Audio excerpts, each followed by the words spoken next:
जय शिवराय मित्रांनो, मी विनोद कांबळे स्वागत करतो तुमचं। आणि आज मी भटकंती करत निघालो आहे रोहिडा किल्ल्याला, ज्याला विचित्रगड या नावाने देखील ओळखले जाते।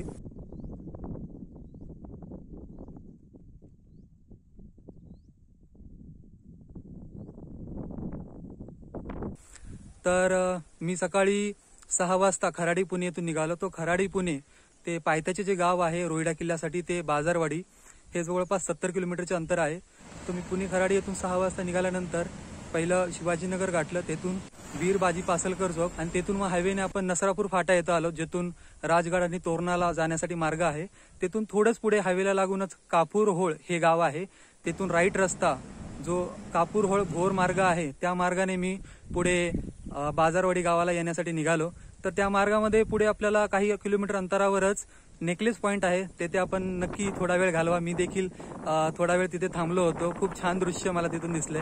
तिथे पुढे भाटघर डॅम आहे, मग भोर तालुका आपल्याला लागेल आणि तेथून पुढे आल्यानंतर खानापूर हे गाव आहे। तेथून आपल्याला किल्ले रोहिडेश्वराचे प्रवेशद्वार दिसेल, जिथून आपल्याला राईट टर्न आतमध्ये बाजारवाडी गावाकडे यायचं आहे। तर बाजारवाडी गाव येण्या अगोदर वाघजाई मंदिराकडे जाण्यासाठी देखील एक वाट आहे। मी बाजारवाडी गावात आलेलो आहे, मी एकटाच आलोय। माझी गाडी मी खाली बाजारवाडी गावात पार्क केली आहे आणि जवळच काही मंदिरं देखील आहेत। त्यातील एक पुरातन मंदिरांनी मला फार आकर्षित केलं, तर मी तिथे भेट देऊन आलो।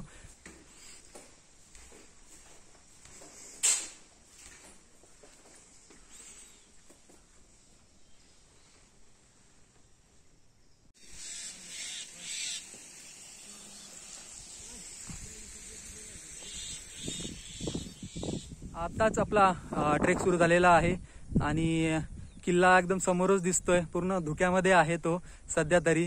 तर बघू, आपण आता किल्ल्यावर निघणार आहोत। तर किल्ल्याकडे जाणारी वाट पूर्णपणे मार्क्ड असल्याने ओळखू येईल आपल्याला, त्यामुळे वाट चुकण्याची कुठलीही शक्यता नाही। त्या व्यतिरिक्त किल्ला आपल्या डोळ्यासमोरच राहतो नेहमी। आता आपल्याला थोड्या वेळाने चढाई सुरू करायची आहे। गडावर जाणारा मार्ग ओळखायला अतिशय सोपा। वाटेत दाट जंगल नाही, पण पावसाळ्यात कधीही येणारा पाऊस आणि नेहमीच वाहणारा सोसाट्याचा वारा ह्या भागातला हा ठरलेला अनुभव। पर्यटकांच्या सोयीची कामं येथे ठळकपणे जाणवत होती। दिशादर्शक फलक, बसण्याची सोय, सुरक्षेसाठी रेलिंग हा त्याचाच भाग।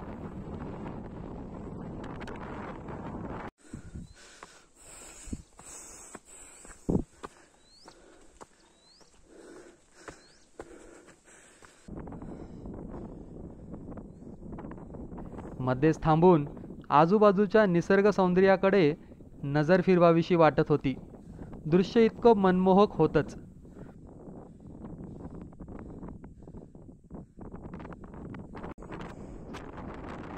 हळूहळू चढाईची तीव्रता वाढत होती।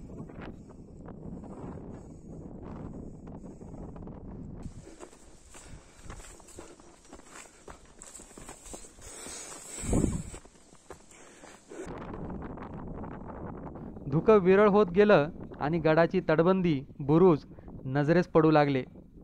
गड आला या भावनेने आणखीन थोडा जोमाने चालू लागलो।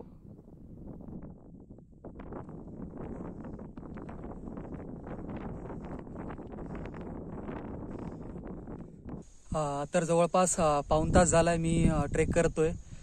सुरुवातीचा पॅच थोडा सोपा आहे आणि सपाट आहे, त्यानंतर चढाई सुरू होते। सुरक्षेच्या दृष्टीने येथे रेलिंग वगैरे लावण्यात आली आहे आणि माझ्या पाऊण तासामध्ये मला एकही पर्यटक, एकही ट्रेकर भेटला नाही। जसं विकेंडला चालू आहे मी, गर्दी अपेक्षित होती पण कोणी नाही आहे। तर आतापर्यंत कोणी भेटलं नाही ना। अगदीच मागे माझ्या आपल्याला दिसतोय तो गडाचा पहिला दरवाजा, गणेश दरवाजा। मला आता लगेच एक 5 मिनिटात आपण तिथे पोहोचणार आहोत। तर बघू आपण किल्ल्यावर तरी आपल्याला कोणी भेटतंय का। गडाला एकूण 3 दरवाजे, तेही एकानंतर एक। हा पहिला गणेश दरवाजा।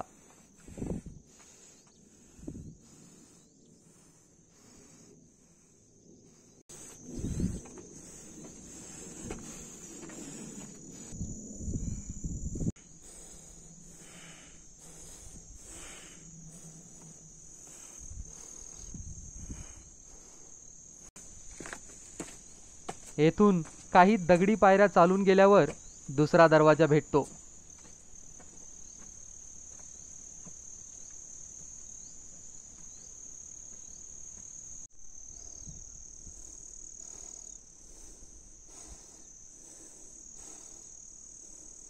या दरवाजाच्या आतील बाजूस एक भूमिगत पाण्याचं टाकं आहे.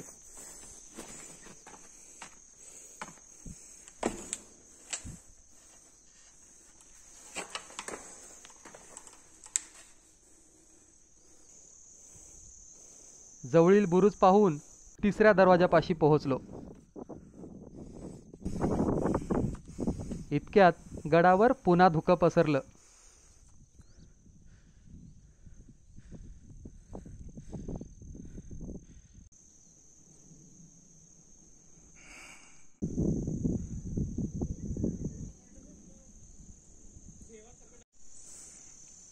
गडावर पोहोचताच सदर राजवाड्याचे अवशेष पाहायला मिळतात.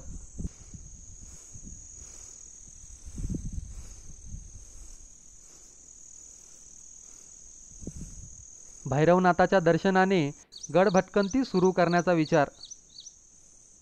मंदिर उघडायला वेळ असल्याने शिरवले बुरुजाकडे निघालो.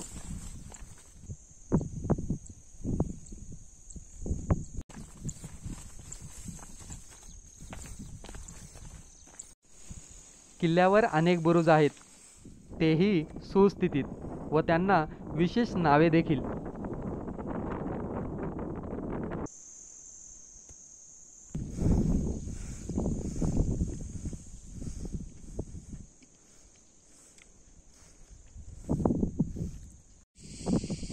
येथून कमळगड, केंजळगड, रायरेश्वर पाहू शकत होतो. तर पायथी असलेल्या बाजारवाडी गावातून आपण ट्रेक सुरू केला होता आणि या ट्रेक मार्गाने हळूहळू चढाई करत आपण गडाचे जे मुख्य प्रवेशद्वार आहे गणेश दरवाजा तेथे पोहोचलो. तेथून तब्बल ते 3 दरवाजे आहेत इन टोटल आणि ते झाल्यानंतर गड माथ्यावर प्रवेश करतो. वर रोहिडी मल्ल भैरवनाथाचे मंदिर आहे. तेथून मी या शिरवले बुरुजावर आलेलो आहे.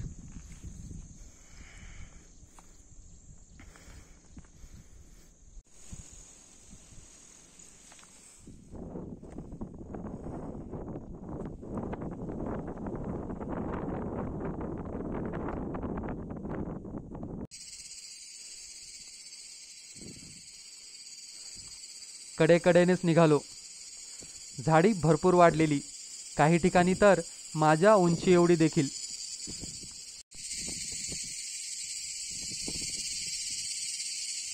जवळच दामगुडे बुरुज आणि चुन्याचा घाणा आहे.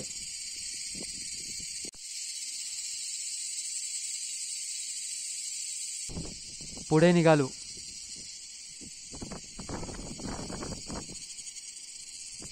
पाण्याच्या प्रचंड मोठ्या टाक्यांचा समूहच येथे आहे.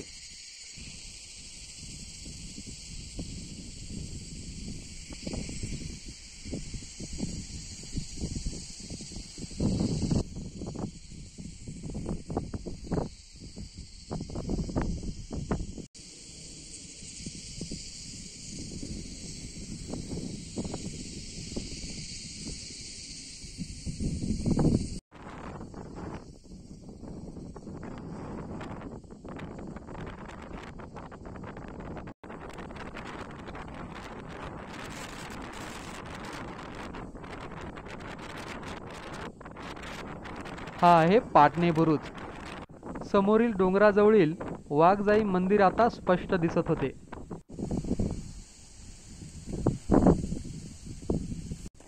शिरवले बुरुजाच्या अगदी विरुद्ध टोकाला आजही दिमाखात उभा असलेला हा किल्ल्याचा वाघजाई बुरुज.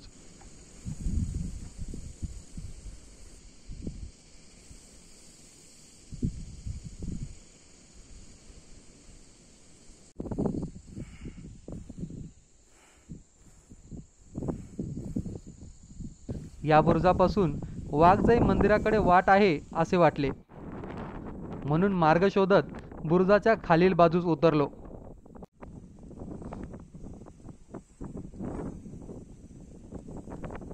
पण वाटलं तेवढा सोपा मार्ग मुळीच नव्हता. माघारी फिरलो. आल्या त्या मार्गाने न जाता पुन्हा कडेकडेने मंदिराकडे निघालो.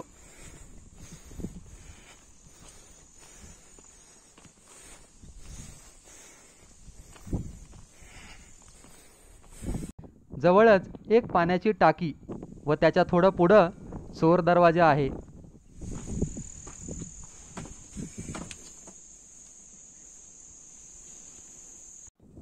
गडाचा आणखीन एक प्रशस्त बुरुज म्हणजे सर्जा बुरुज.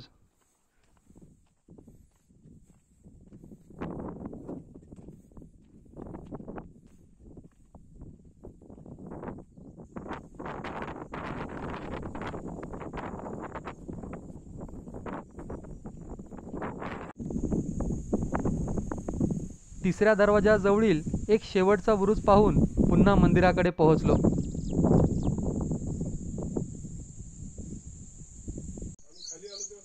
मंदिर उघडे होते. आनंद झाला.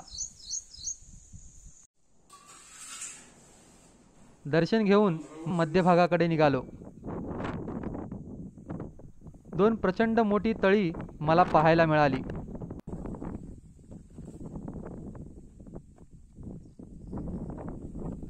कदाचित अजून भरपूर काही गडावर असावे, पण झाडी झुडपांमुळे तेथे जाणे किंवा शोधणे अवघडीचे वाटले.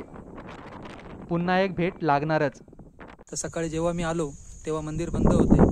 मी गड फिरण्यास सुरुवात केली. गड फिरून पूर्ण राऊंड मारून मी पुन्हा मंदिराच्या इथे येऊन थोडा वेळ बसून जेवून परत उतरणार होतो.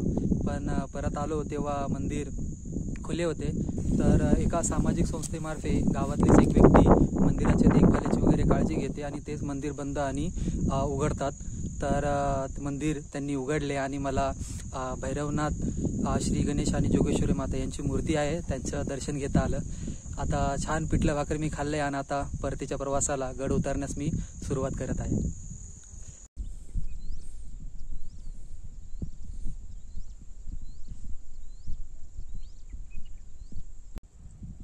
तर किल्ला उतरण्यास मी सुरुवात केलेली आहे.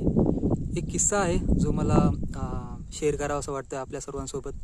तर हे माझ्यासोबत दुसऱ्यांदा घडत आहे की मी माझ्या बाईकची चाबी बेसुल्यात जिथे गाडी उभी केली तिथेच विसरलो आहे. आज बाजारवाडीमध्ये मी गाडी उभी केली आणि तिथेच बाईकची चाबी विसरलो. ह्या अगोदर नाखिंड या ट्रेकसाठी मी गेलो होतो आणि बेडीसगाव येथे मी गाडीची चाबी विसरलो होतो. गाडीलाच लागून होती. पण माझा अनुभव हा राहिला आहे की तिथेही मी जेव्हा ट्रेक करून मी अर्ध्या ट्रेकमध्ये होतो तेव्हा मला आठवलं. आता असं होतं की पावसाळ्यात वातावरणात मी गेलो होतो नाखिंडला. पूर्ण घनदाट झाडी आहे आणि रस्ता माहीत नव्हता मला नक्की की मी नक्की बरोबर दिशेने जातोय की नाही जातोय.